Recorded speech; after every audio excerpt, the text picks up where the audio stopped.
don't say anything negative about the president. Just pray for him. Because God is using that man outside your understanding. You can only understand Donald Trump if you read the Old Testament and see how God used prophets to destroy.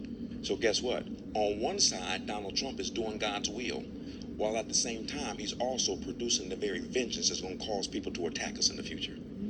But it's ordained that way. Okay? They are dancing so much in Nigeria because Donald Trump went over there for one reason and brought it with the United States military. He said, oh, you want to kill Christians? Wonderful. We're going to kill you. And we sent a bunch of military people over there, and they just started knocking down terrorists like you do at the bowling alley. He said, this is return for what you're doing to Christians. So the Nigerians are dancing. Then I woke up this morning and found out that Donald Trump then bombed up Venezuela and kidnapped the president and his wife and brought them back to America. I was like, what?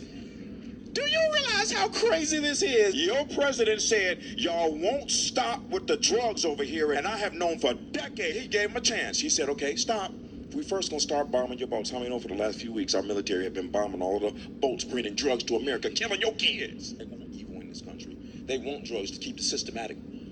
Never mind. They said we have overwhelming evidence that the president of Venezuela was in cahoots with the drug dealers, pouring drugs into America.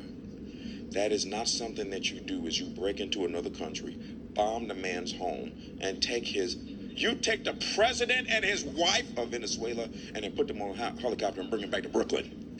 This is crazy. But guess who's rejoicing? Y'all want to know who is rejoicing? The Venezuelans. So that should tell you something. Why is it every time, all the people talk about this man, but every time he does something, the people rejoice.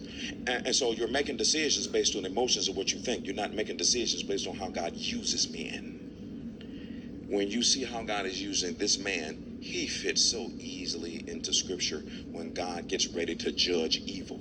And the men that he always uses to judge evil are always crazy.